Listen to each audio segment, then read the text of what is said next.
তুমি জাহান্নামের আগুন থেকে বাঁচো, তোমার অধীনস্থকেও জাহান্নামের আগুন থেকে বাঁচাও। এই আয়াতের থেকে যতগুলো শিক্ষা আমাদের জন্য রয়েছে, এর মধ্যে অন্যতম একটি শিক্ষা সন্তানকে সঠিক তারবিয়াত দেওয়া, সন্তানকে জাহান্নাম থেকে বাঁচানোর সর্বোচ্চ প্রচেষ্টা করা, এটা অভিভাবকের উপরে ফরজ। ঈমান এনেছি, ঈমান আনার পরে জাহান্নাম থেকে বাঁচার জন্য যেই করণীয়গুলো বর্জনীয়গুলো আছে এগুলো করতে হবে, বর্জনীয়গুলো থেকে বাঁচতে হবে। শুধু নিজে বাঁচলে হবে না, সন্তানদেরকেও করণীয় বিষয়গুলো করাতে হবে, বর্জনীয় বিষয়গুলো থেকে তাদের বাঁচাতে হবে। সাথে সাথে নবী করিম সাল্লাল্লাহু আলাইহি ওয়াসাল্লাম বলেন, কুল্লুকুম রাঈনা ওয়া কুল্লুকুম মাসউলুনা আন রাইয়াতিহি। নবীজি সাল্লাল্লাহু আলাইহি ওয়াসাল্লাম বলেন, তোমরা প্রত্যেকেই দায়িত্বশীল, প্রত্যেককে তার দায়িত্বের ব্যাপারে জিজ্ঞাসা করা হবে। পিতা তার সন্তানের ব্যাপারে দায়িত্বশীল, এই কারণে পিতাকে কিয়ামতের দিন সন্তানের ব্যাপারে আল্লাহর আদালতে জিজ্ঞাসিত হতে হবে। এই দুইটা বিষয় যদি আমার আপনার সামনে থাকে, বিষয়টা তাহলে পরিষ্কার হয়ে যায়। সন্তানকে দ্বীনের উপরে গড়ে তোলা এটা অভিভাবকের জন্য ফরজ। কোনো সন্তানকে যদি তার মা বাবা দ্বীনের উপরে গড়ে না তুলে, কিয়ামতে আল্লাহর কাছে জবাবদিহিতার কাঠগড়ায় দাঁড়ানো লাগবে। আল্লাহ না করুন, হতে পারে ওই সন্তানের জন্য কিয়ামতে হয়তো ওই পিতা বা অভিভাবককে লাঞ্ছিত অপমানিত হতে হবে। এজন্য শরীয়তে ইসলামে সন্তানকে দ্বীনের উপরে প্রতিপালন করা এটা ফরজ। সন্তানের তারবিয়াত শুরু হবে কখন থেকে? স্বাভাবিক ধারণা হলো সন্তানের তারবিয়াত শুরু হবে সন্তান বড় হওয়ার পর থেকে। 5-6 বছর থেকে সন্তানের তারবিয়াত শুরু হবে, কিন্তু ইসলাম বলে ভিন্ন কথা। বরং ইসলাম জানায় সন্তানের তারবিয়াত সন্তান দুনিয়ায় আসার আগের থেকেই শুরু হবে। সন্তানের এই তারবিয়াত চলমান এক প্রক্রিয়া, এটা সন্তান দুনিয়ায় আসার আগে তথা বিবাহকালীন সময় থেকে নিয়ে মূলত সন্তানের তারবিয়াত শুরু হয়। অনেক সময় পিতামাতার দুনিয়া আখেরাত উভয় জাহানে লাঞ্ছিত অপমানিত হওয়ার কারণ হয়ে দাঁড়ায়। দুনিয়াতে অনেক সময় মূর্খ পিতা সন্তানের কারণে সম্মানিত হয়। মনে করেন একজন মানুষ, সে নিজের নাম কলম দিয়ে লিখতে পারে না। এখনো সমাজে এরকম মানুষ অনেক আছে। নিজের নাম লিখতে বললে বলে নামটাম লিখতে পারি না, নীল কালি দাও, আমি টিপসই মেরা দেই। এরকম মানুষ সমাজে অনেক আছে। দেখা গেল এমন একজন বকলম মানুষ, মূর্খ মানুষ, সে তার সন্তানকে জাগতিক শিক্ষায় শিক্ষিত করেছে। কথার কথা, তার ছেলে বিসিএস পরীক্ষা দিয়ে বিসিএস ক্যাডার হয়ে গেছে, উত্তীর্ণ হয়েছে। এখন তার বড় সরকারি চাকরি হয়ে গেছে। তার সরকার তার জন্য বড় ফ্ল্যাট দিয়েছে, তাকে দামি গাড়ি দিছে, অন্যান্য অনেক ফ্যাসিলিটি দিছে তাকে। একটা সময় প্রমোশন পেতে পেতে সে উপসচিব বা সচিব হয়ে গেছে। তার ফ্যাসিলিটি সুযোগ সুবিধা আরো বাড়ছে। বলেন তো, ওই সচিব বা উপসচিবের মূর্খ বাবা যে নিজের নাম লিখতে পারে না, এই লোকটাকে নিয়ে যদি সচিব সাহেব তার মন্ত্রণালয়ের মধ্যে ঢুকে আর সবাইকে পরিচয় করিয়ে দেয় যে এই যে হলো আমার বাপ, মানুষেরা কি জিজ্ঞাসা করবে, স্যার আপনি তো সচিব, আপনার বাবা কি বিসিএস পাস, তাইলে সালাম দিব, নইলে সালাম কালাম দিব না? এটা কি জিজ্ঞাসা করবে? বরং সাথে সাথে সচিব সাহেবকে যেমন সালাম দিয়ে সম্মান করে, সচিবের বাপরেও সম্মান করবে। সচিব সাহেবের নিচে যারা আছে উপসচিবরা চেয়ার ছেড়ে দিয়ে বলবে, চাচা যান আপনি বসেন। আমি আপনি যদি সারা জীবন ওই জায়গা গিয়ে দৌড়াই, উপসচিব সচিব আমারে আপনারে তো চেয়ার ছেড়ে দিবে না, বলবে না যে হুজুর ওয়াজ করে বেড়ায়, চেনা চেহারা, একটু বসতে দেই, দিবে না। কিন্তু সচিব সাহেবের বাবা মূর্খ হওয়ার পরেও ওই চেয়ারগুলোয় বসার সুযোগ পেয়েছে কেন? বলে নিজে ঠিকই সচিব না, কিন্তু ছেলেরে সচিব বানাইতে পারছে।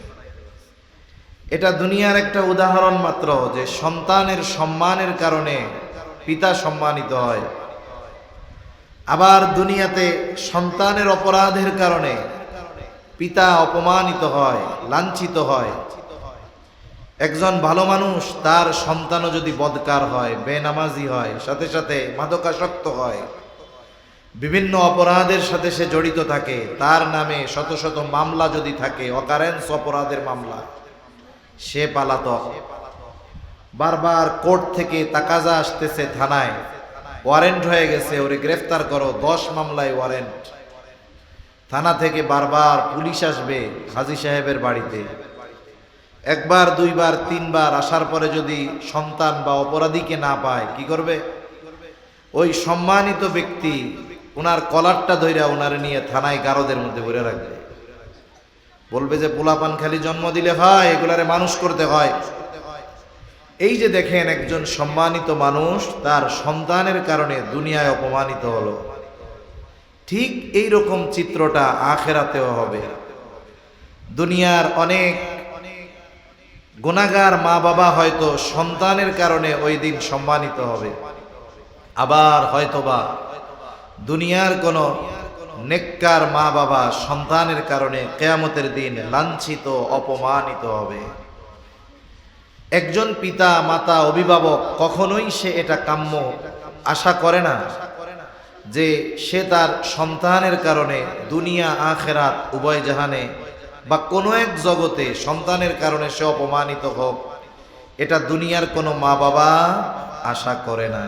কিন্তু আফসোস, আমরা সন্তান তাদের মাধ্যমে দুনিয়া আখেরাতে সম্মানিত হতে চাই ঠিক, কিন্তু কোন পদ্ধতিতে সন্তান প্রতিপালন করলে, লালন পালন করলে এই সন্তান আমার জন্য দুনিয়া আখেরাতে সম্মানের কারণ হবে, এই বিষয়গুলোর ব্যাপারে আমরা উদাসীন, এটাকে আমরা গুরুত্বই দেই না।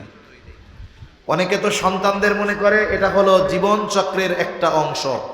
আজকে আমি যুবক, আমার শক্তি আছে, সামর্থ্য আছে, চাকরি আছে, ব্যবসা আছে, একসময় আমি বুড়া হয়ে যাব, আমার 10 বছরের ছেলেটা 24 বছরের টকবগে যুবক হবে, এখন আমার আর পরিশ্রম করার মতো শক্তি নাই, ও আমার ব্যবসার হাল ধরবে, উপার্জন করবে, আমারে খাওয়াবে।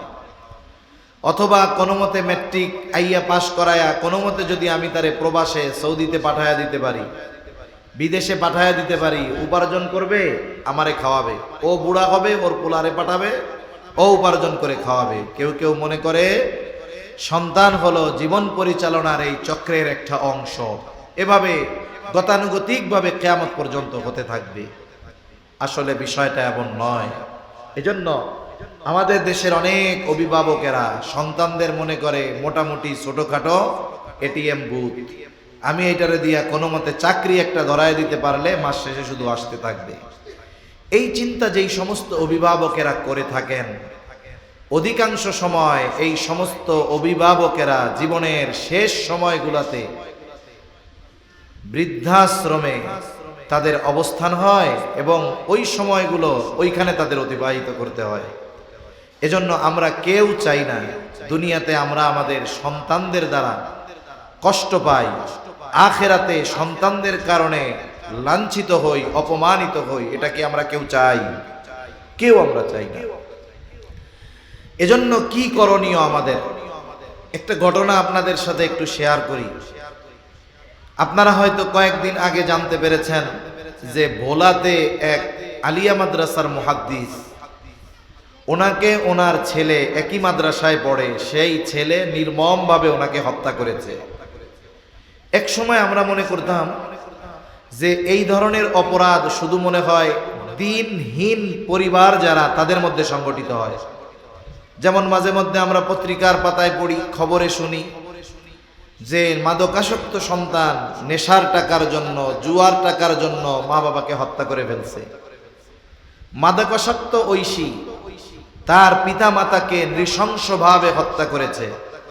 এক সময় আমরা ভাবতাম যে জেনারেল ফ্যামিলিগুলোতে মনে হয় এই ধরনের ঘটনা ঘটে, কিন্তু একজন আলেমের সাথে তার সন্তানের এই রকম ঘটনায় এটা আমাদেরকে আমাদের অতীতের ধারণাকে ভুল প্রমাণিত করে দিয়েছে। একটা ঘটনার দ্বারা একটা অপরাধের সূচনা হয়, ওটা তো একটা সূচনা মাত্র। আল্লাহ না করুন আমরা যদি গোটা দেশের মানুষ সতর্ক না হই, তাহলে ওই ধরনের অভিশাপ আমার আপনার ঘরেও চলে আসতে পারে। ওই ধরনের কোনো কিছু আমরা আশা করি না। যদি আমরা আশা না করি, যদি না চাই, তাহলে আমাদের কি করণীয়? সন্তানকে ইসলামের আলোকে প্রতিপালন করা দরকার। সন্তানের এই তারবিয়াত প্রতিপালন, ইসলামের উপরে, দ্বীনের উপরে লালন পালন, এটা শরীয়তে ইসলাম আমাদের জন্য ফরজ করে দিয়েছে। হয়তো আজকে এখানে অনেকে আছেন সন্তানের পিতা, অনেকে আছেন হয়তো বিবাহ করেছেন কিন্তু এখনো পিতা হন নাই। আর যারা হয় নাই, আল্লাহ যদি হায়াতে বাঁচায় রাখে, এক সময় তারাও বাবা হবে। সেজন্য কথাগুলো সবার জন্য জরুরি। শরীয়তে ইসলাম সন্তানের এই তারবিয়াতকে ফরজ করে দিয়েছে। আল্লাহ তাআলা কোরআনুল কারীমের মধ্যে বলেন, ইয়া আইয়ুহাল্লাযীনা আমানু কু আনফুসাকুম ওয়া আহলিকুম নারা। আল্লাহ তাআলা বলেন, ইয়া আইয়ুহাল্লাযীনা আমানু, হে ঈমানদারেরা,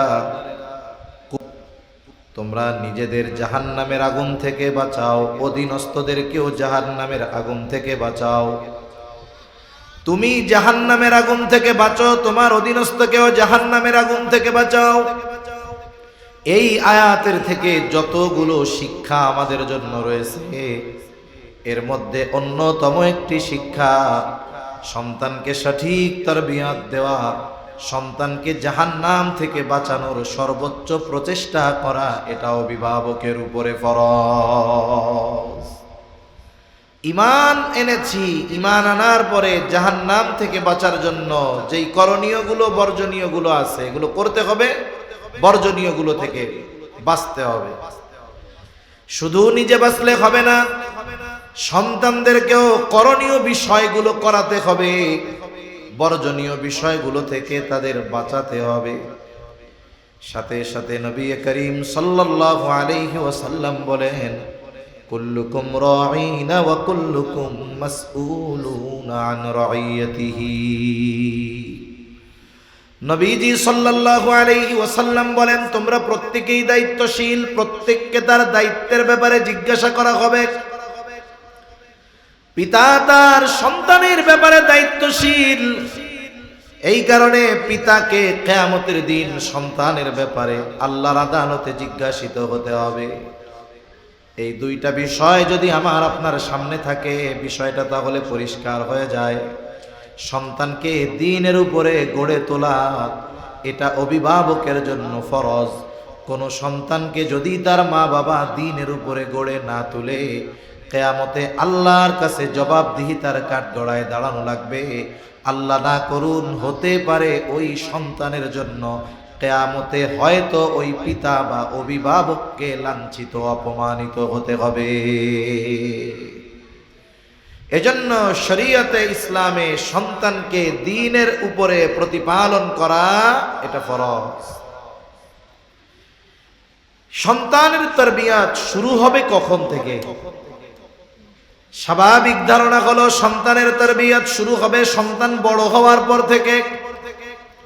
5-6 বছর থেকে সন্তানের তারবিয়াত শুরু হবে, কিন্তু ইসলাম বলে ভিন্ন কথা। বরং ইসলাম জানায় সন্তানের তারবিয়াত সন্তান দুনিয়ায় আসার আগের থেকেই শুরু হবে।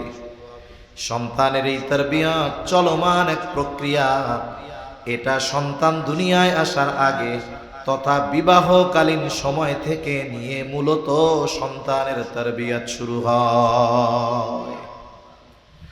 প্রসিদ্ধ একটা ঘটনা আছে, হযরত ওমর রাদিয়াল্লাহু তাআলা আনহুর কাছে এক লোক গেছে। ওই লোক গিয়ে অভিযোগ দিয়েছে, খলিফাতুল মুসলিমিন, আমার সন্তান আমার হক আদায় করে না। হযরত ওমর রাদিয়াল্লাহু তাআলা আনহু ছেলেটাকে চেপে ধরে বলেন, কি ব্যাপার, তুমি তোমার বাবার হক আদায় করো না কেন? এইবার ওই যুবক পাল্টা প্রশ্ন করে, খলিফাতুল মুসলিমিন, হক কি শুধু পিতা সন্তানের কাছে পায়? সন্তান কি পিতার কাছে কোনো হক পায় না? হযরত ওমর রাদিয়াল্লাহু তাআলা আনহু ওই সময় মৌলিক কয়েকটি গুরুত্বপূর্ণ হকের কথা বলেছেন। এর মধ্যে অন্যতম একটি হক হলো প্রত্যেকটা সন্তানের তার পিতার কাছে অন্যতম প্রথম ও প্রধান হক হলো একজন দিনদার মা। বলেন তো, সন্তানের আগে মা, এই দিনদার মা একজন সন্তানের অন্যতম হক। অথচ পিতা সন্তানের কাছে হক দাবি করতে পারে কখন? মনে করেন এই 4 বছর 5 বছরের এক বাচ্চারে তার বাপ যদি সকালবেলা বলে যে আমি তোর আব্বা না, তুই কালকে থেকে আমারে উপার্জন করে খাওয়াবি, রিক্সা চালায় খাওয়াবি নাকি বালুটাই না খাওয়াবি, এটা আমি কইতে পারি না। কোনো বাবা যদি হক দাবি করে 4-5 বছরের নাবালক বাচ্চাকে এই কথা বলে, বলেন তো এটা কি হক আদায় করা হবে না সন্তানের উপরে জুলুম করা হবে? জুলুম করা হবে। পিতা মাতা সন্তানের কাছে হক পায় কখন? বলে সন্তান বালেগ হয় যখন। এর আগে সন্তানকে অনেক কিছু শেখাতে হয়, কিন্তু চাপ দেওয়া যায় কখন? বলে বালেগ হবে যখন, বুঝমান হবে যখন। কিন্তু সন্তান পিতার কাছে হক দুনিয়ায় আসার পরে পায় না, বরং দুনিয়ায় আসার আগে পিতার উপরে একজন সন্তানের হক অলরেডি একটা জারি হয়ে যায়। দুনিয়ায় আসার আগে পিতার উপরে সন্তানের হক বাকি থেকে যায়। এজন্য একজন নেককার মা এটা শুধু সন্তানের হক নয়, বরং সন্তান তারবিয়াতে দ্বীনের উপরে গড়ে তোলার সর্বপ্রথম ও প্রধান অন্যতম এক ধাপ, অন্যতম এক কাজ।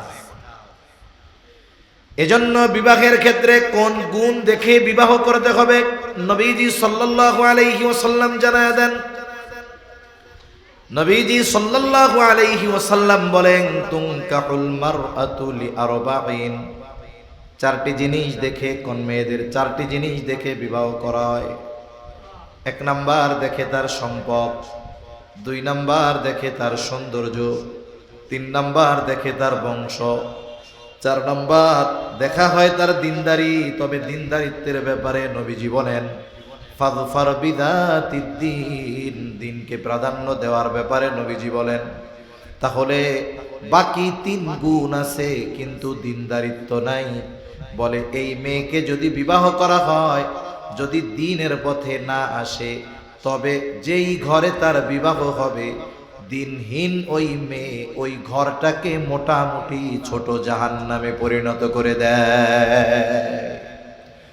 আর যদি দিনদারিত্বের ব্যাপারে ত্রুটি না থাকে, আর বাকিগুলোর মধ্যে কমতি আছে, চেহারাটা শ্যামলা, বংশটা অনেক উঁচু না, টাকা পয়সাও অনেক না, কিন্তু পরিপূর্ণ দিনদার, এমন মেয়ে যদি হয়, আশা করা যায় ওই মেয়ের গর্ভে আল্লাহ এমন সন্তান দিবে যেটা মা বাবার চক্ষু শীতলকরণের কারণ হবে ইনশাআল্লাহ।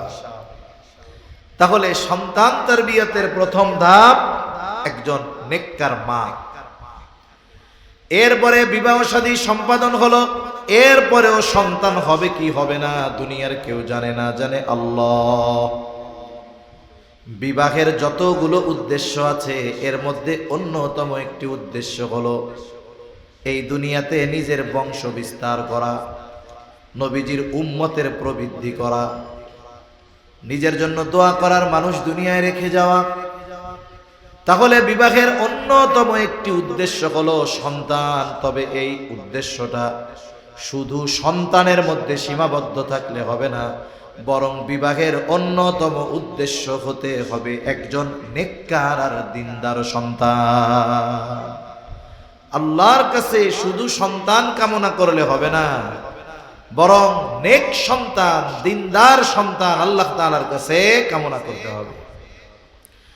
এজন্য যাদের বিবাহ হয় নাই অথবা বিবাহ করেছে অথবা সন্তান হয় নাই অথবা সন্তান হয়েছে, সবার জন্য দোয়া আল্লাহ শিখাইয়া দিছে, রব্বানা হাবলানা মিন আজওয়াজিনা ওয়া যুররিয়াতিনা কুররাতা আ'য়ুন ওয়াজআলনা লিল মুত্তাকিনা ইমামা। হে আল্লাহ, আপনি আমাদেরকে এমন স্ত্রী এমন সন্তান দেন যেগুলো আমাদের চক্ষু শীতলকরণের কারণ হয়, আপনি আমাদেরকে মুত্তাকিনদের ইমাম বানায় দেন। এইভাবে দোয়া সবসময় সন্তানের জন্য করতে হয়। আর নেক সন্তান চেয়ে দোয়া, এটা পয়গম্বর আলাইহিমুস সালামের সুন্নাত। মুসলিম মিল্লাতের পিতা ইব্রাহিম আলাইহিস সালাম 90-এর কোঠায় বয়স, 80-র চাইতে বেশি, কোন কোন মুফাসসির বলেন 86 বছর বয়সে তিনি প্রথম বাবা হয়েছেন। যখন ইরাকের বাবেল থেকে হিজরত করলেন, সঙ্গী কেউ নাই, বয়স তখন 80-র উপরে। ইব্রাহিম আলাইহিস সালাম আল্লাহ তাআলার কাছে দোয়া করেন, রব্বি হাবলি মিনাস সলিহিন, আয় আল্লাহ আমার একটা নেককার সন্তান দেন। ইব্রাহিম আলাইহিস সালাম আল্লাহর কাছে দোয়া করছে। দোয়া একবার করছে তা না, বারবারই করছে। আল্লাহ তাআলা এই দোয়া কবুল করছেন, জবাব দিছেন, ফাবাশশারনাহু বিগুলামিন হালিম। আল্লাহ তাআলা বলেন, আমি তাকে একজন নেককার সন্তানের সুসংবাদ দিলাম, সহনশীল সন্তানের সুসংবাদ আমি তারে দান করলাম। তিনি চাইছেন নেককার সন্তান, আল্লাহ বলে তাকে আমি সহনশীল সন্তানের সুসংবাদ দিলাম। সহনশীলতা এমন এক গুণ, যেই গুণের মধ্যে অনেকগুলো গুণ সন্নিবেশিত থাকে। এইগুলোর মধ্যে থাকে সহনশীল ব্যক্তি যিনি, তিনি সবের হন। সহনশীল ব্যক্তি যিনি, তিনি শাকের হন। সহনশীল ব্যক্তি যিনি, তিনি সবের হন। সহনশীল ব্যক্তি যিনি, তার মধ্যে আনুগত্যের গুণ থাকে। এই ধরনের ভালো অনেকগুলো গুণের সমন্বয়ে একজন ব্যক্তি সহনশীল ব্যক্তিতে পরিণত হয়। আল্লাহ তাআলা বলেন, আমি তাকে একজন সহনশীল সন্তানের সুসংবাদ দিলাম। এরপরে আল্লাহ তাআলা সন্তান দিছে। এখন এই সন্তান কেমন সহনশীল সন্তান, পিতার আদেশ মান্য করার ক্ষেত্রে, আল্লাহর আদেশ মান্য করার ক্ষেত্রে কেমন আনুগত্যশীল সন্তান, এটা আবার আল্লাহ তাআলা পরবর্তীতে প্র্যাকটিক্যাল পরীক্ষা করে দেখায় দিয়েছে। সন্তান যখন একটু বুঝমান হইছে, বাবার সাথে চলতে পারে, এই সময় আল্লাহ তাআলা পয়গম্বর ইব্রাহিম আলাইহিস সালামকে স্বপ্নে দেখাইছে যে তিনি তার ওই কলিজার টুকরা সন্তানকে জবাই করতেছে। আল্লাহ তাআলা কুরআনুল কারীমের মধ্যে বলেন, ফালাম্মা বালাগা মাআহুস সা'য়া ক্বালা ইয়া বুনাইয়া ইন্নী আরা ফিল মানামি আন্নী আযবাহুকা ফানজুর মাযা তারা। যখন বাবার সাথে চলার মতো বয়সে ইসমাঈল আলাইহিস সালাম উপনীত হয়েছেন, ইব্রাহিম আলাইহিস সালাম স্বপ্নে দেখছে। এই স্বপ্নের কথা সন্তানরে আয়েশা বলতেছে, ইয়া বুনাইয়া ইন্নী আরা ফিল মানামি আন্নী আযবাহুকা ফানজুর মাযা তারা। হে আমার সন্তান, আমি স্বপ্নে দেখলাম যে আমি তোমারে জবাই করতেছি। ফানজুর মাযা তারা, এই ব্যাপারে তোমার মতামত কি, তোমার চিন্তা ভাবনা কি? দুনিয়ার সাধারণ মানুষের স্বপ্ন আর নবীদের স্বপ্ন এক নয়। ওই ছোট বাচ্চা সেও জানে আমার বাবার স্বপ্ন আর সাধারণ মানুষের স্বপ্ন এক নয়, বরং পয়গম্বর আলাইহিমুস সালাম যেই স্বপ্ন দেখেন এই স্বপ্ন ওহী। তার মানে সন্তানকে জবাই করার নির্দেশ দিয়েছেন কে? আল্লাহ। ইব্রাহিম আলাইহিস সালাম আল্লাহর পক্ষ থেকে নির্দেশ পাবার পর সন্তানের মতামত জানার দরকার কি? উনি তো নির্দেশ মান্য করবেন, এটাই স্বাভাবিক কথা। উনি তো নির্দেশ মান্য করবেনই, তবে সন্তান আল্লাহর এই কঠিন নির্দেশের ব্যাপারে তার মনোভাবটা কি, এটা একটু উনি দেখতে চায়। আর আল্লাহ দেখাইতে চায়, দেখেন কেমন সহনশীল সন্তান আপনারে আমি দান করছি।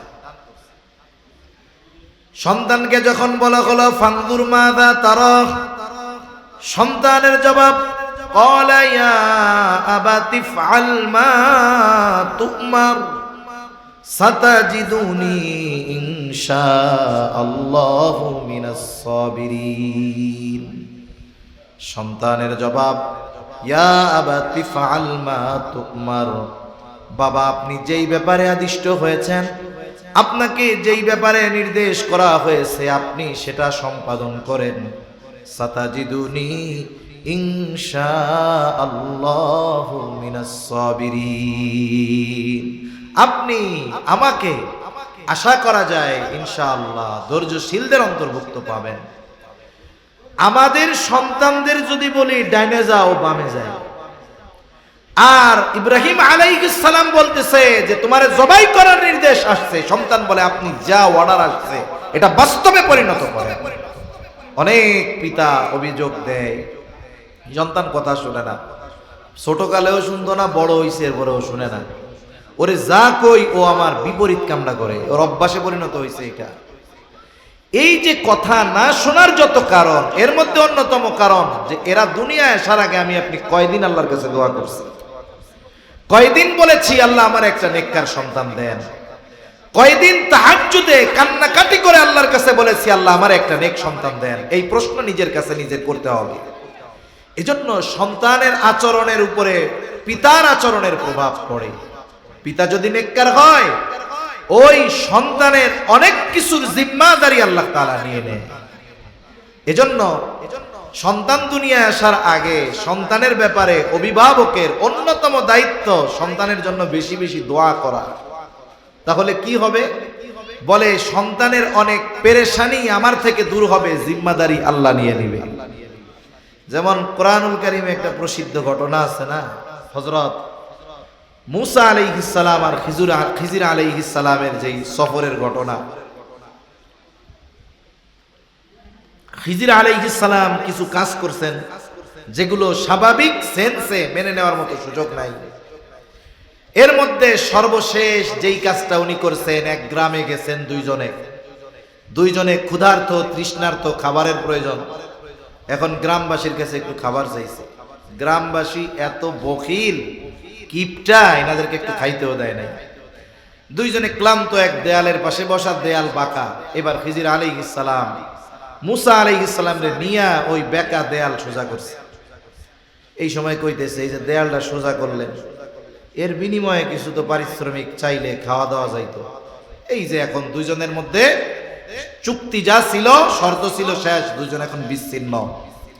এরপরে খিজির আলাইহিস সালাম কারণগুলো বর্ণনা করছেন যে কেন নৌকা ছিদ্র করছেন, কেন ওই ছোট বাচ্চাটাকে তিনি কতল করছেন, কেনই বা এই হেলে পড়া দেওয়াল তিনি সোজা করে দিয়েছেন। আল্লাহ তাআলাও সেই কথা বলেন, ওয়া আম্মাল জিদারু ফাকানা লিগুলামাইনি ইয়াতীমাইনি ফিল মাদিনাতি। আল্লাহ তাআলা জানায় দেন ওয়া কানা তাহতাহুমা কানজুল লাহুমা ওয়া কানা আবুহুমা সালিহা। আল্লাহ তাআলা বলেন, খিজির আলাইহিস সালাম জবাব দিচ্ছেন যে এই যে দেয়ালটা দেখতেছেন বেকা দেওয়াল, ওয়া আম্মাল জিদার ফাকানা লিগুলামাইনি ইয়াতীমাইন, এই যে দেয়ালের নিচে এই দেয়ালটা এই গ্রামের দুইজন ইয়াতিম সন্তানের দেয়াল। এখন কি আছে? বলে এই দেয়ালের নিচে তার বাবা কিছু সম্পদ তাদের জন্য রাখা গেছে। এখন সমস্যাটা কি? চিন্তা করছে যে এই দেয়াল যদি উপড়ে পড়ে যায় তাহলে সম্পদগুলো বের হয়ে যাবে। সম্পদ যদি বের হয়ে যায় তাহলে কি হবে? ওই যে সম্পদ মানুষেরা নিয়ে যাবে। এখানে যেই জবাবটা দেওয়া হয়েছে وأما الجدار فكان لغلامين يتيمين في المدينة وكان تحته كنز لهما এই যে দুই ইয়তীম বালক শহরে যারা আছে, দুই ইয়তীম বালক, তাদের দেয়াল, এই দেয়ালের নিচে তাদের জন্য কিছু সম্পদ আছে। এখন দেখেন, এরপরে তিনি বলতেছে ওয়াকানা আবুহুমা সলিহা, আর ওই যে দুই ইয়তীম বালক, এই ইয়তীম বালকের বাবা ছিল নেককার। এই ইয়তীম বালক দ্বয়ের বাবা নেককার হওয়ার কারণে আল্লাহ তাআলা দুইজন নবীরে দিয়া ওই ইয়তীম বালক দ্বয়ের সম্পদ হেফাজতের ব্যবস্থা করেছেন। এজন্য আমরা যদি নেককার সন্তান চাই, তাহলে আমাদেরও ওই রকম নেককার বাবা হওয়া দরকার, যেই বাবা প্রতিটা মুহূর্তে সন্তানের জন্য আল্লাহর কাছে দোয়া করবে, নেক সন্তান কামনা করবে, সন্তান দুনিয়ায় আসলে সে যেন নেককার হয় এই জন্য দোয়া করতে থাকবে। আবার অনেকের অবস্থা এমন আছে, বিবাহ করছে কিন্তু আল্লাহ সন্তান দেন না। সারা বাংলাদেশের সব ডাক্তার দেখাইছে, সন্তান হয় না, বিদেশে গেছে, সন্তান হয় না, সকল পরীক্ষা নিরীক্ষা দেশে বিদেশে করানো হয়েছে, বলে কোনো অসুবিধা নাই, কিন্তু সন্তান কেন হয় না এটা আমাদের জানা নাই। এইবার দুইজন চিন্তা করতেছে দুনিয়ার সব প্রচেষ্টা শেষ, তাহলে আমরা একটু খাস করে আল্লাহ তাআলার কাছে চাই। স্বামী স্ত্রী দুইজন আল্লাহর সন্তুষ্টির নিমিত্তে বাইতুল্লাহ জিয়ারতে চলে যায়, দোয়া কবুলের স্থানগুলোতে একনিষ্ঠতার সাথে দোয়া করে, দোয়া কবুল হয়ে যায়। দেখা যায় সফর থেকে আসার পরে বছর না ঘুরতেই আল্লাহ তাআলা তাদের কোলে চোখ জোড়ানো সন্তান দিয়ে ভরে দেয়। এরকম কয়েকজন লোকের কথা আমার জানা আছে, যারা বাংলাদেশ ভারতে বহু বছর চিকিৎসা করার পরে বাচ্চা কাচ্চা আল্লাহ দেয় নাই, কিন্তু বাইতুল্লাহ গেছে, বছর ঘুরতে পারে নাই, আল্লাহ তাআলা তাদেরকে সন্তান দান করছে। আর এর ব্যতিক্রম কিছু মানুষ আছে, যখন দেখে ডাক্তার চিকিৎসায় কাজ হয় না, এইবার বিভিন্ন এলাকার বাবা তালাশ করতে থাকে। বাবা চিনেন, অমকের কাছে যা, ওরে বাবা যে কবিরাজ, একবারে এক ফুতে কাম হয়ে যাবে। বিভিন্ন জায়গায় গিয়ে, মাজারে গিয়ে, কবরে গিয়ে বিভিন্ন তদবির নিয়ে নিজেদের ঈমান ইয়াকিন আরো নষ্ট করে ফেলে। এমন লোক আছে না নাই? আছে। এজন্য সন্তান দেওয়া না দেওয়ার একমাত্র ক্ষমতা কার? চাইতে তো অসুবিধা নাই, আল্লাহ চাইলে দিবে, আল্লাহ না চাইলে দিবে না। এজন্য আল্লাহ তাআলা বলেন ইয়াহাবু লিমান ইয়াশাউ ইনাফা ওয়া ইয়াহাবু লিমান ইয়াশাউ যুকুর আও ইউযাওয়িজুহুম যুকরানা ওয়া ইনাফা ওয়া ইয়াজআলু মান ইয়াশাউ আকিমা।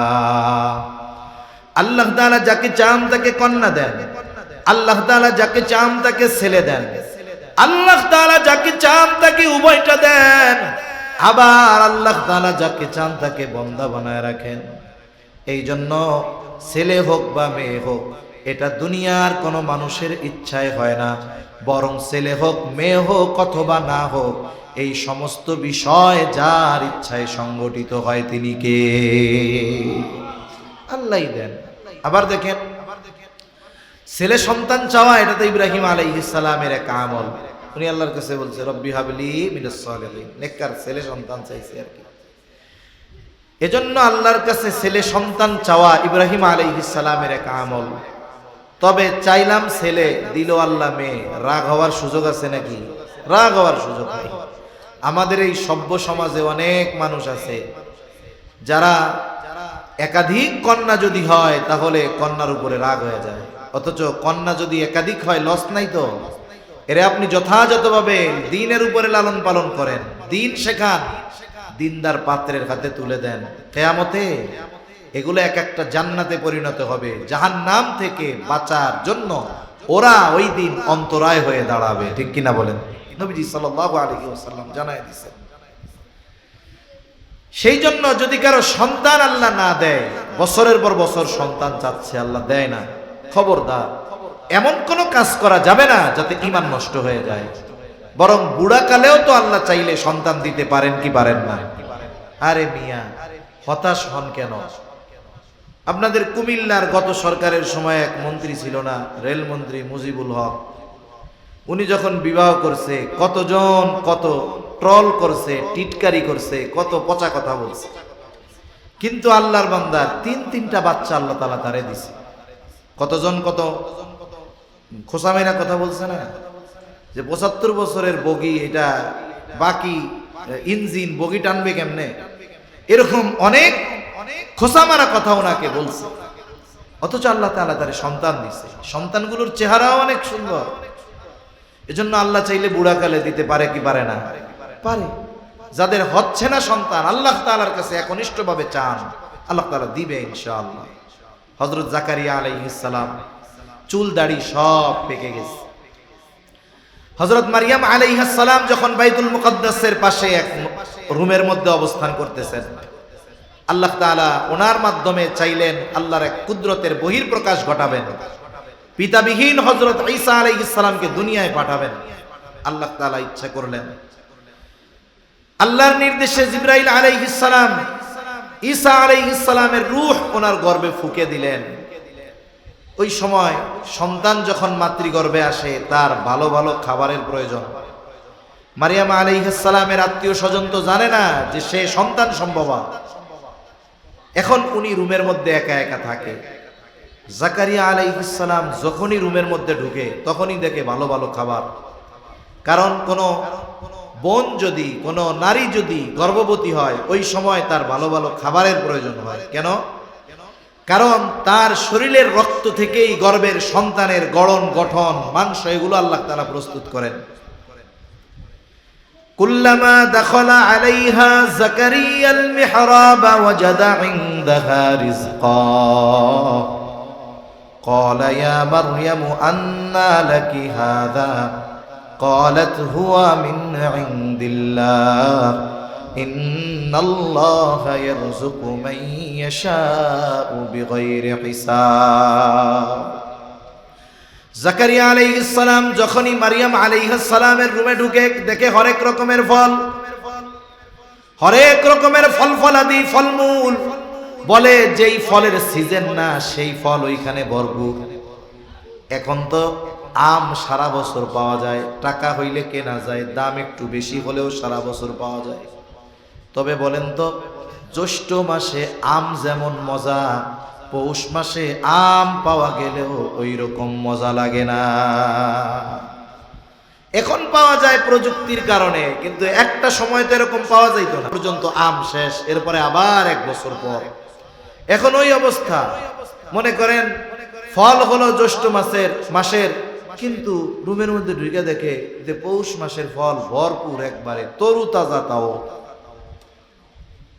সংরক্ষণ করার ব্যবস্থা তো তখন ছিল না। বলে একেবারে তরুতাজা ফল, মনে হইল গাছ থেকে মাত্র ছিঁড়া আনছে। জাকারিয়া আলাইহিস সালাম নবী জিজ্ঞাসা করতেছে, ক্বালা ইয়া মারইয়াম আন্না লাকি হাযা, এগুলো তোমার জন্য কোথা থেকে আসলো, কোথায় পাইলা? মারিয়াম আলাইহিস সালামের সহজ জবাব, ক্বালাত হুয়া মিন ইনদিল্লাহ, যে এগুলো আমার জন্য যার পক্ষ থেকে আসছে তিনি কে? এগুলো আল্লাহ দিছে। আমরা হইলে নাইলে পাল্টা প্রশ্ন করতাম, আল্লাহ দিছে বুঝলাম, তুমি পাইলা কই আগে এটা কও। কিন্তু উনি তো নবী, উনি আর জিজ্ঞাসা করেন নাই, বলছে আল্লাহর পক্ষ থেকে আসছে, এরপরে আর কোনো কথা নাই। এইবার ওনার মনের মধ্যে চিন্তা ঢুকছে, হায় রে, ফলের সিজন না, অথচ আল্লাহ ওই মারিয়াম রে তরুতাজা ফল খাওয়াইতেছে। তাইলে আমি বুড়া হইলে কি হইছে? আমারও সিজন যায় নাই, আমিও অক্ষম হয়ে যায় নাই। আল্লাহ যদি চায় এই বার্ধক্যে আল্লাহ আমাকে সন্তান দিতে পারে। হুনালিকা দাআ জাকারিয়া রাব্বাহ ক্বালা রাব্বি হাবলি মিন লাদুনকা যুররিয়াতান তাইয়্যিবাহ। জাকারিয়া আলাইহিস সালাম ওই দৃশ্য দেখার পর, ওই কথার পর ওই রুমের মধ্যেই আল্লাহর কাছে দোয়া করতেছে, হায় আল্লাহ, আপনি আমাকে একটা পবিত্র সন্তান দান করেন। জাকারিয়া আলাইহিস সালাম বার্ধক্যকালে দোয়া করছে পবিত্র সন্তান চেয়ে, আল্লাহ তাআলা তাকে ইয়াহইয়া আলাইহিস সালামকে দান করেছে। এজন্য একটা ভালো সন্তান, নেককার সন্তান, এটার পেছনে পিতামাতার দোয়া অনেক বড় ভূমিকা পালন করে। এজন্য সন্তান তারবিয়াতের অন্যতম একটি বিষয় যে সন্তানের জন্য দোয়া করা, দুনিয়ায় আসার আগেও দোয়া করা, আসার পরেও দোয়া করা। এরপরে সন্তান দুনিয়ায় ভূমিষ্ঠ হলো, সন্তানের কিছু হুকুক আছে, কিছু হক আছে, এগুলো আদায় করবে। এরপরে সন্তান যখন একটু বড় হবে, একটু বড়, এরপরে সন্তান যখন একটু বড় হবে, কথা বললে মোটামুটি কথা নেয়, বুঝে, এরকম বয়স স্বাভাবিক 3 বছর হতে হতে মোটামুটি হয়ে যায়। 2-2.5 বছর থেকে মোটামুটি ও কথা নিতে পারে, বলতে পারে, হয়ে যায় অভ্যাস। এই সময় থেকে সন্তান তারবিয়াতের অন্যতম বড় এক কাজ হলো ওই শিশু মননে ঈমান আর তাওহীদকে সুদৃঢ় করা, কচি মনে ঈমান আর তাওহীদের বীজ বপন করে দেওয়া। কারণ বাচ্চারা যখন ছোট থাকে ওরা নরম কাদার নেয়। আমাদের অঞ্চলে মাটি দিয়ে তৈজসপত্র বানায়, প্লেট বানায়, গ্লাস বানায়, কাপ বানায়। আমাদের অঞ্চলে ওনাদেরকে বলে কুমার। একটা চাকা থাকে, চাকা, মাটিটাকে সুন্দর মতো মিক্স করে নরম বানায়। এইবার কুমার চাকার মধ্যে মাটিটা রাখে, চাকাটা যখন ঘুরায় মাটিও ঘুরে। এইবার কুমার তার হাতের নৈপুণ্যতা দিয়ে, অভিজ্ঞতা দিয়ে ওই মাটিটাকে, কিছু মাটিকে গ্লাসে পরিণত করে, কিছু মাটিকে ফুলের টব বানায়, কিছু মাটি দিয়ে প্লেট বানায়, কিছু মাটি দিয়ে কাপ বানায়, কিছু মাটি দিয়ে পিরিচ বানায়। দেখছেন কি দেখেন নাই? চিন্তা করে বলেন তো, যদি কুমার যতই অভিজ্ঞতা সম্পন্ন হোক না কেন, কুমারের কাছে নরম মাটি না, শক্ত মাটি দিয়ে যদি বলা হয় এটা দিয়ে একটা গ্লাস বানায় দাও, পারবে? কোনো কাজে লাগবে না অভিজ্ঞতা। এই জন্য মাটি যদি নরম হয়, যেমন খুশি তেমন সেটাকে বানাতে পারবে। ওই রকম ভাবে অন্তর শিশুর এই কোমল হৃদয়, কোমল যতক্ষণ আছে, এই সময় আমি আপনি বীজ বপন করবো ঈমানে। এই যে ধান লাগায়, গাছ লাগায়, বর্ষার সময় গাছ লাগাইতে বলা হয় কেন? শক্ত মাটির উপরে আপনি আমি যত ভালো বীজ দেই না কেন, ওইটার দ্বারা গাছ হবে না, ওইটা এমনি শুকাইয়া শেষ হয়ে যাবে। কিন্তু মাটি যদি নরম থাকে, ধান লাগান, গাছ লাগান, যাই লাগাই না কেন, আশা করা যায় এইটা এক সময় দাঁড়াবে। ফল গাছ হলে ফল দিবে, ফুল গাছ হলে ফুল দিবে, কাঠের গাছ হলে কাঠ দিবে। ঠিক কিনা বলেন? এজন্য ছোটবেলা থেকে ঈমানি তারবিয়াত, ঈমান শিক্ষা দিতে হবে বাচ্চাদের। হযরত লোকমান ও সন্তানকে ঈমানের শিক্ষা দিয়েছেন। আল্লাহ তাআলা সন্তান প্রতিপালনের এই পদ্ধতি কত পছন্দ হয়েছে। সন্তানদেরকে করা এই নসিহতগুলো আল্লাহর কাছে কত পছন্দনীয় হয়েছে যে আল্লাহ তাআলা হযরত লোকমানের নামে একটা সূরা দিয়া, ওই সূরার মধ্যে সন্তানদের করা উপদেশগুলো আল্লাহ তাআলা উম্মতে মুহাম্মাদির জন্য নাজিল করেছে। 1 নম্বর উপদেশ ছিল হযরত লোকমানের সন্তানের ব্যাপারে। وَإِذْ قَالَ لُقْمَانُ لِابْنِهِ وَهُوَ يَعِظُهُ يَا بُنَيَّ لَا تُشْرِكْ بِاللَّهِ। হযরত লোকমান তার সন্তানকে উপদেশ দিচ্ছে, ওয়াজ করতেছে, ইয়া বুনাইয়া লা তুশরিক বিল্লাহ, হে আমার বৎস, আল্লাহর সাথে শিরিক কইরো না। ইন্নাশ শিরকা লাযুলমুন আযীম, শিরক হলো মহা জুলুম, মহা অন্যায়। এখন বলতে পারেন হুজুর 3 বছর 4 বছরের বাচ্চা ও শিরকের কি বুঝে, ও তাওহীদের কি বুঝে, ও ঈমানের কি বুঝে? কিছুই বোঝানো লাগবে না।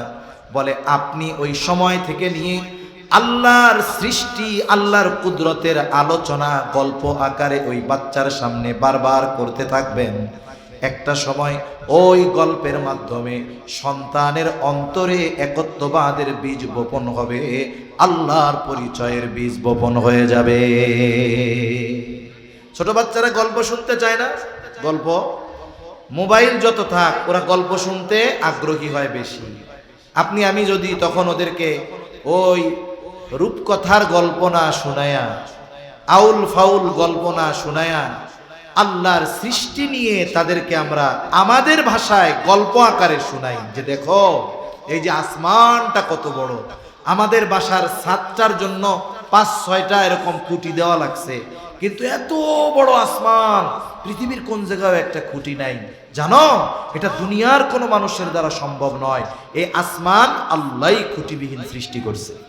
আপনি আপনার ভাষায় সৃষ্টির আলোচনা করে স্রষ্টার পরিচয় তার অন্তরে ঢুকাইয়া দেন, এভাবে কি হবে, একটা সময় দেখবেন তার অন্তরে তাওহীদ মজবুত হবে, আল ঈমান মজবুত হবে, আল্লাহর একত্ববাদ তার অন্তরে এমন ভাবে গেঁথে বসবে যে জীবনের কোন সময় তার এই ঈমান থেকে তাকে কেউ বিচ্যুত করতে পারবে না।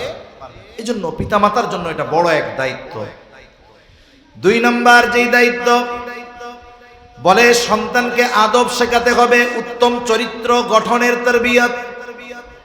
এখন একটা সন্তানের চরিত্র যদি উত্তম আকারে গড়ে তুলতে হয়, 1 নম্বর আমি অভিভাবক, আমার চরিত্রটাও সুন্দর হতে হবে, কারণ আমার কথা, আমার আচরণ, আমার চলাফেরা এগুলা থেকেই আমার আপনার সন্তানের আচার আচরণ শিখবে।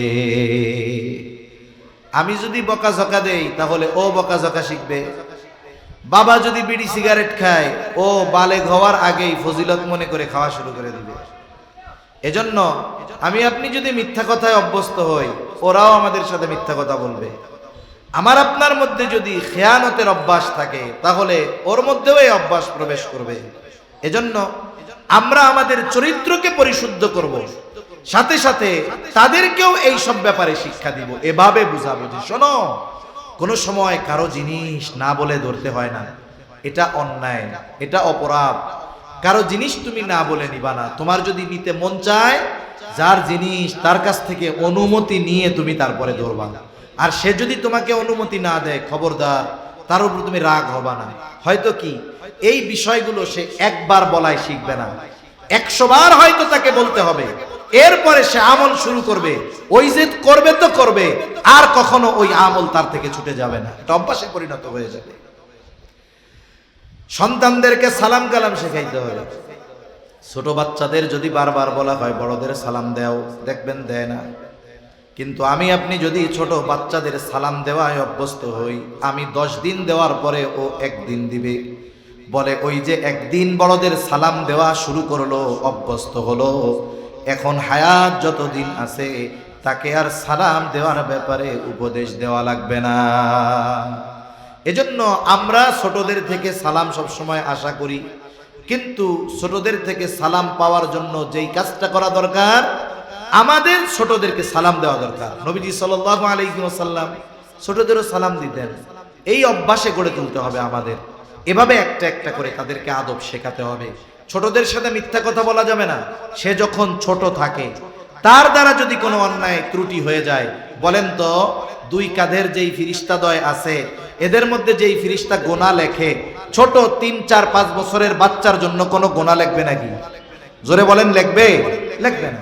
এখনো একটা অন্যায় করছে, অন্যায়টা বড় কেউ করলে শাস্তিযোগ্য। এখন আপনি যদি তাকে বলেন যে এটা কে করছে, ও তো প্রথম ভয় পাচ্ছে যে আমি যদি বলি তাহলে যদি মার দেয়। আপনি তাকে অভয় দিলেন যে দেখো তুমি বলো, তুমি করলে বলো, তোমাকে আমি মার দিব না। ও এখন আপনার কথা বিশ্বাস করে আপনারে বললো যে হ্যাঁ আমি করছি। এখন আমি যদি মাইল লাগাই, তাইলে আমার প্রতি ওর বিশ্বাস নষ্ট হবে, ভবিষ্যতে মিথ্যা কথা বলবে। এখন কি করণীয়? আপনি তাকে এখন এটা বুঝান যে দেখো একটা জিনিস, এই যে তুমি গ্লাসটা ভাঙছো, গ্লাসটার দাম ধরো 100 টাকা, এখন আর একটা গ্লাস আমাদের কিনতে হবে, 100 টাকা লাগবে। তা এই 100 টাকার গ্লাসটা যদি তুমি না ভাঙতা, তাহলে তোমারে তো আমি 100টা চকলেট কিনে দিতে পারতাম। এখন গ্লাস যে বাংলা, আমার ক্ষতির চাইতে তোমার ক্ষতি বেশি হয়েছে, সেজন্য এই সমস্ত জিনিস যদি নষ্ট করো, তাইলে লস আমার না, লস হবে তোমার। এখন তুমি কি করবা করো। এই যে আমি আপনি যদি বারবার তাকে এইভাবে বলি, তাহলে সে আমাদের কথাগুলো গ্রহণ করবে। সাথে সাথে ওই যে সত্য বলার যেই আস্থা আমার আপনার উপরে পেল, এই আস্থা আমার আপনার উপরে থাকবে। বড় হওয়ার পরেও যদি কোনো অন্যায় হয়ে যায়, ও লুকাবে না, মিথ্যা কথা বলবে না, বরং সে সত্যটা আমার আপনার কাছে বলবে। এইভাবে সন্তানদেরকে উত্তম আখলাকের উপরে গড়ে তুলতে হবে। তিন নাম্বার তারবিয়াত, দ্বীন ইলম ও আমলের ব্যাপারে তাদেরকে আগ্রহী করে তোলা।